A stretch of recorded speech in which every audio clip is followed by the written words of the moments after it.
নমস্কার। যা গরম পড়েছে, আইসক্রিম তো খেতে হবে, আর সেটাও যদি বাড়িতে তৈরি করা হয় তাহলে তো মন্দ হয় না। আমি আইসক্রিম তৈরি করার জন্য 2 প্যাকেট গুঁড়ো দুধ নিয়ে নিয়েছি। একটা বাটিতে গুঁড়ো দুধগুলো ঢেলে নিয়ে একটু গরম জল দিয়ে দুধটাকে এইভাবে গুলিয়ে নিয়েছি।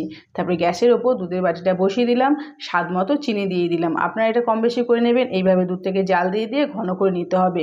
এবার একটা কাচের বাটিতে গরম জল নিয়ে নিলাম, আর একটা শুকনো বাটিতে চকলেটগুলো দিয়ে চকলেটটাকে খুব সুন্দরভাবে মেল্ট করে নেব।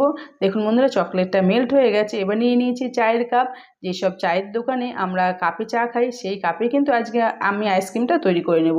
এবার চকলেটটা কাপের গায়ে খুব সুন্দরভাবে লাগিয়ে নিতে হবে। কাপের গায়ে পুরো লাগানো হয়ে গেলে ফ্রিজে রেখে দিতে হবে সেট হওয়ার জন্য। দেখুন বন্ধুরা, চকলেটটা খুব সুন্দরভাবে কাপে সেট হয়ে গেছে। এবার দুধ নিয়ে আস্তে আস্তে কাপের মধ্যে ঢেলে নেব। বন্ধুরা, এটা কিন্তু একটা চকলেট আইসক্রিম রেডি হয়ে যাবে। খেতে কিন্তু দুর্দান্ত, খুব সুন্দরভাবে এটা তৈরি হয়ে যাবে। দেখুন বন্ধুরা, সমস্ত কাপগুলোর মধ্যে আমি এভাবে ঢেলে নিয়েছি। এবার একটা প্লাস্টিক দিয়ে এইভাবে ঢাকা দিয়ে একটা গার্ডার দিয়ে আটকে দেব। খুব সহজে কিন্তু আপনারা বাড়িতে আইসক্রিম তৈরি করে নিতে পারেন এইভাবে। এবার প্লাস্টিকটার মাঝখানে একটা ছুরি দিয়ে একটু ফুটো করে নেব, যাতে আইসক্রিমের কাঠিটা খুব সুন্দরভাবে দেওয়া যায়। ফুটো করলে কী হবে, আইসক্রিমের কাঠিটা আর নড়চড় হবে না, পুরো মাঝখানে এটা গেঁথে থাকবে। দেখুন বন্ধুরা, সবগুলো রেডি করে নিয়েছি। এবার এগুলোকে ফ্রিজে রেখে দিব 6 থেকে 7 ঘন্টার জন্য। দেখুন বন্ধুরা, ফ্রিজ থেকে বার করে নিয়েছি। আমি খুলে খুলে আইসক্রিমগুলো দেখাচ্ছি যে কত সুন্দরভাবে এটা সেট হয়ে গেছে।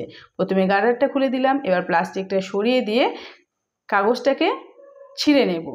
কাগজটা না ছিঁড়লে কিন্তু আইসক্রিমটা এখানে বের করা যাবে না। দেখুন, কাগজটাকে ছিঁড়ে নিয়ে খুব সুন্দরভাবে একটা একটা করে আইসক্রিম বের করে নিয়েছি। দেখুন বন্ধুরা, গাটা সাদা আর নিচের দিকটা কিন্তু কি সুন্দর চকলেটটা জমে আছে। এটা একদম অন্যরকম একটা চকলেট। বাড়িতে কিন্তু আপনারা চটজলদি এভাবে আইসক্রিম তৈরি করে বাড়ির বাচ্চা থেকে বড় সবাইকেই দিতে পারেন। দেখুন কত সুন্দরভাবে আইসক্রিমগুলো একদম রেডি হয়ে গেছে। সবগুলো খুলে দেখিয়ে দিচ্ছি।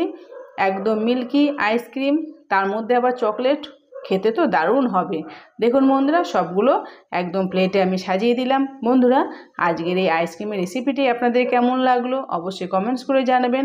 ভালো লাগলে একটা লাইক করবেন, বন্ধুদের মধ্যে অবশ্যই শেয়ার করে দেবেন। পরে দেখা হবে নতুন আরেকটি রেসিপির সঙ্গে। সবাই ভালো থাকবেন, সুস্থ থাকবেন, আর এই গরমে আইসক্রিম খাবেন। Thank you.